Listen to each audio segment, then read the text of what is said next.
Hello everyone, most welcome in the UPSC study official. मैं हूं चंचल। और आप सभी जानते हैं कि कैलेंडर का बहुत बेसब्री से इंतजार कर रहे हैं कि प्री कब होगा, एचयू का एग्जाम कब होगा और कैलेंडर कब आएगा। मैं आपको सूचना दे रहा हूं, लेकिन सूचना से पहले एक छोटी सी बात है, सुन लीजिएगा। मुश्किल से 1 मिनट की बात है और आपके बहुत बड़ा काम देगी। देखिए, हमारे दिमाग में 3 चीजें चलती हैं हमेशा। एक होता है स्कीमा। स्कीमा का मतलब है कि दिमाग में बना हुआ ज्ञान। दिमाग में बना हुआ ज्ञान का ढांचा, जो भी जानकारी हम पहले जानते हैं उसको स्कीमा बोलते हैं। और स्कीमा चेंज होती रहती है हमेशा। यानी आपको जो जानकारी है, शायद ये जानकारी आपको कल नए तरीके से मिल जाए तो आपको जानकारी पहले वाली बदल जाएगी। दूसरी बात होती है एकमुलेशन या फिर एसेमुलेशन। दोनों एक ही वर्ड है, एकुमुलेशन या एसेमुलेशन। यानी हमको जो नई जानकारी प्राप्त होती है तो नई जानकारी को पुराने स्कीमा में फिट कर देना। यानी हमको जो जानकारी मिली थी उस जानकारी से जो है नई जानकारी को क्या कर देना, सॉरी, पुरानी जानकारी को रिप्लेस कर देना या उसकी जगह उसको फिट कर देना, उसको बोलते हैं एसमिलेशन। तीसरा एक वर्ड होता है, इसको बोलते हैं एकोमोडेशन। एकोमोडेशन का मतलब क्या होता है, समायोजन। यानी नई सूचना पुराने स्कीमा में फिट नहीं होती। जब फिट नहीं होती तो हम करते क्या, स्कीमा को मॉडिफाई या नया बना देते हैं। और यही असली लर्निंग है। आप बनने जा रहे हैं क्या, एक ब्यूरोक्रेट। आप तैयारी किसकी कर रहे हैं, एक ब्यूरोक्रेसी में जाने की तैयारी कर रहे हैं। तो ब्यूरोक्रेसी का जो है 3 सबसे बेसिक जो रूल होता है, उस 3 बेसिक रूल में से ये रूल आपको हमेशा पढ़ना होगा, समझना होगा। स्कीमा, ठीक है, एसमिलेशन, एसमिलेशन या फिर एकोमोडेशन उसको बोलते हैं। और तीसरा हमारा क्या है, वो एकोमोडेशन। क्योंकि इसी तीनों पे आपको वर्क करना होगा पूरी ब्यूरोक्रेसी के लाइफ में। आप जो कैलेंडर का जो वेट कर रहे हैं इतने दिनों से, और कैलेंडर का वेट करते करते क्या हुआ, जनवरी बीत गई है। इस साल आयोग आपको जो कैलेंडर देगा उस कैलेंडर में कुछ नया नहीं होगा, बहुत सारी चीजें पुरानी होंगी। लेकिन ये साल कैलेंडर में आपको आयोग इसको खा जाएगा, इसको खा जाएगा। यानी आपका जो कीमती समय है उस समय को बर्बाद करने की तैयारी आयोग कर चुका है। आप ये सिंपल सी भाषा में समझ लीजिए। मैं जानता हूं कि आपको बस ये जानना है कैलेंडर कब आएगा। तो कैलेंडर आपका जो है संभवतः संभवतः आज अध्यक्ष महोदय चाहेंगे तो आपको आज कैलेंडर प्राप्त हो जाएगा। और आप सभी को सबसे बड़ी बात जानने की जरूरत है कि यूपी पीसीएस का प्री कब होने वाला है। तो यूपी पीसीएस का प्री जान लीजिएगा, ना तो जून में होने की संभावना है, न ही अक्टूबर में होने की संभावना है। अब ये पेपर जो है शायद दिसंबर में हो। दिसंबर में भी शायद पहला संडे जब भी पड़ रहा हो तब भी होने की संभावना है। यानी मुझे लग रहा है शायद 6 दिसंबर की संभावना बन सकती है। ठीक है, ये चीज़ है। दूसरी बात क्या है कि आप एक पेपर आया हुआ HU, हेल्थ एजुकेशन ऑफिसर। और हेल्थ एजुकेशन ऑफिसर का पेपर जो है, अब ये पेपर जून लास्ट में या जुलाई में आयोग कराने की तैयारी में है। ठीक है। दूसरी बात कि मेंस 2025, तो मेंस 2025 अभी भी मैं कह रहा हूँ कि मार्च लास्ट आप मान के चलिए। यानी 29 मार्च से लेकर 10 अप्रैल के बीच में आयोग आपसे ये पेपर कराने के मूड में अभी बना हुआ है। सिंपल सी भाषा में समझ लीजिए। ठीक है। अब आपको एक रिजल्ट हमारा कब आ रहा है, 2024 मेंस का। तो रिजल्ट 2024 मेंस का मैं पिछले 2 ढाई महीने से बोल रहा हूँ कि रिजल्ट आपका फरवरी के पहले सप्ताह में आएगा। तो रिजल्ट आपका फरवरी के पहले सप्ताह में आएगा। रिजल्ट बन के तैयार है, बस उसके अंदर लास्ट जो है चेकिंग होती है और ऑडिटिंग होती है, वही चल रही है। क्योंकि आयोग कोई नया विवाद नहीं चाहता। ठीक है। दूसरी बात, आपको 2 बड़ी वैकेंसी हैं जिसके बारे में आप जानना चाह रहे हैं। एक है RO ARO और दूसरा है BEO। इसके अलावा जान लीजिएगा एक वैकेंसी और है जिसके बारे में अभी आपने कहीं भी चर्चा नहीं सुनी होगी कि ये वैकेंसी कब आने वाली है। तो एक वैकेंसी आयोग के पास और है जो बहुत जल्दी शायद हो सके तो आपको दिखाई दे जाए। और इसमें जो सारे ग्रेजुएट हैं वो उसको अप्लाई कर सकते हैं। उसको स्पेशल कैटेगरी की सीट बोला जाता है। लेकिन शायद इसकी योग्यता अब PG की जा रही है। अब PG होने के बाद ही इसका विज्ञापन जारी कर दिया जाएगा। ये RO या फिर BEO नहीं है। जब ये सबसे पहले आएगा तो ये सबसे पहले आपको देखिएगा दिखाई कहाँ पर देगा, तो ये आपको सबसे पहले दिखाई जो है द यूपीएससी स्टडी ऑफिशियल में ही दिखाई देगा।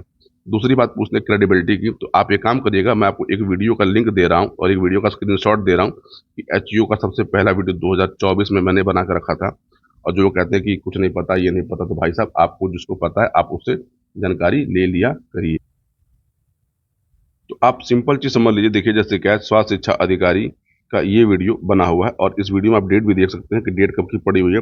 19 अगस्त 2024 की डेट बनी हुई है। जब लोग इस पद के बारे में नहीं जानते थे तब ये वीडियो मैंने बनाया था और इस वीडियो पे देखिए 11,000 लोगों के व्यूज़ भी थे कि स्वास्थ्य शिक्षा अधिकारी की जॉब प्रोफाइल क्या होती है और कब इसकी वैकेंसी आने की बात है। तो देखिए, जिनको इस चैनल पे भरोसा है वो जानते हैं कि जो सूचनाएं मैं देता हूँ वो जब तक मैं खुद से ऑथेंटिकेट नहीं होता तब तक मैं सूचनाओं को देने से बचता हूँ, क्योंकि सूचनाओं को देना बहुत आसान काम होता है कि कुछ भी सुन लो कुछ भी दे दो, लेकिन क्रेडिबिलिटी बहुत महत्वपूर्ण चीज़ होती है। मैंने आपको जो सूचना में बताते समय आज जो मैंने आपको 3 वर्ड बताए थे, स्कीमा, असमिलेशन और एकमुलेशन, तो इन तीनों वर्डों को समझने का प्रयास करिएगा और सूचना को नए तरीके से बताने का आपको प्रयास किया था।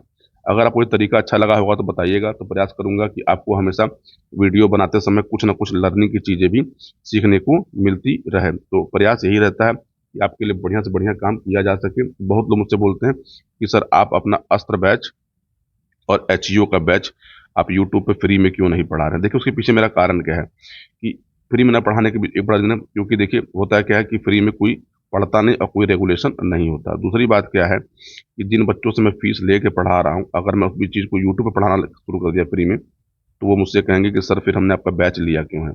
दूसरी बात क्या है कि यहाँ पर मैं टारगेटेड स्टडी कराने का मैं विश्वास करता हूँ, क्योंकि सिंपल सी बात यह है कि जो पेपर में आने की संभावना होती है, जो सिलेबस में होता है, केवल आप वही पढ़िए, सिलेक्शन लीजिए, अपने जीवन में बेहतर करिए। ज्ञान प्राप्त करने के लिए पूरा जीवन बचा हुआ है।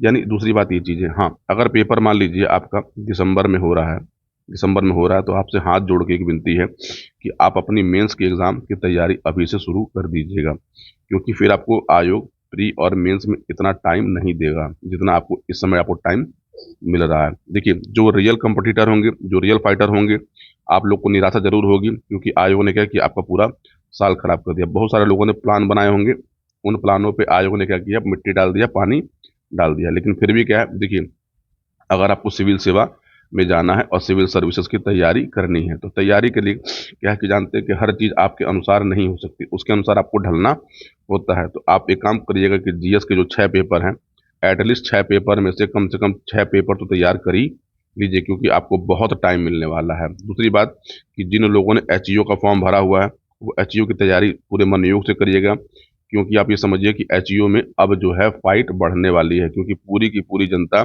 जिन्होंने फॉर्म डाला होगा और जो इस पद के लिए एलिजिबल हैं, ठीक है, वो क्या करेंगे, इस परीक्षा को अब क्या करेंगे, आर या पार की लड़ाई बना देंगे।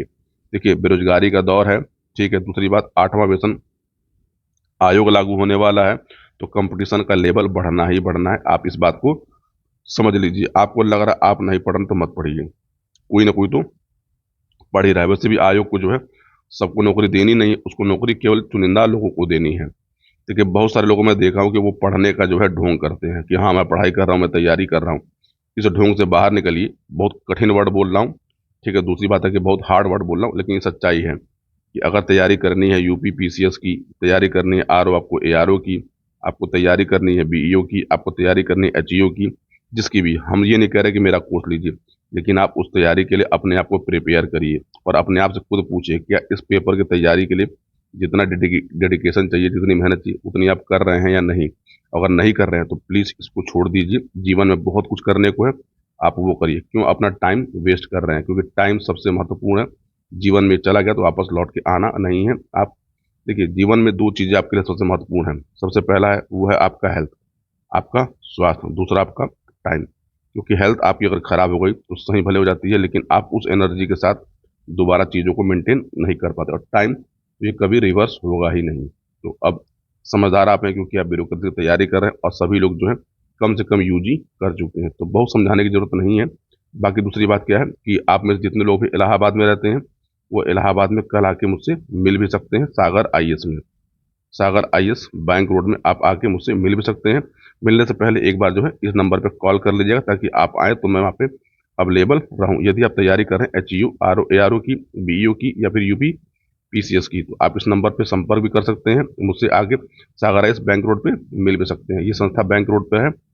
आप आइएगा, इस नंबर पे कॉल कर लीजिएगा, आपको जानकारी पूरी मिल जाएगी कि कितने से कितने बजे के बीच में आपकी मेरी मुलाकात हो सकती है। तो ये छोटी छोटी सूचनाएं थी, इन सूचनाओं को जितना हो सके उतना आप अपने मन में बचा लीजिएगा और अपनी तैयारी को एक नई दिशा देने का प्रयास करिए, क्योंकि आयोग को जो करना था वो कर चुका है। संभवतः आपको आयोग आज शाम तक कैलेंडर दे भी देगा बहुत सारे लोग अभी आलोचना भी करेंगे कि आपको कुछ नहीं पता, केवल वीडियो बना दिए। तो उनसे मेरा एक अपील है कि आप मेरी आलोचना करने के लिए स्वतंत्र हैं। आपको जो लिखने की इच्छा हो लिखिए, आपके लिखने से मैं वीडियो बनाना बंद नहीं करूंगा। लेकिन हाँ, आपकी आलोचना से मैं बहुत कुछ सीखने का प्रयास भी करता हूँ। बस हाँ, ये कि आलोचना जो भी करिएगा वो सम्मान के साथ करिएगा। सम्मान के साथ की गई आलोचना मुझे बहुत अच्छी लगती है।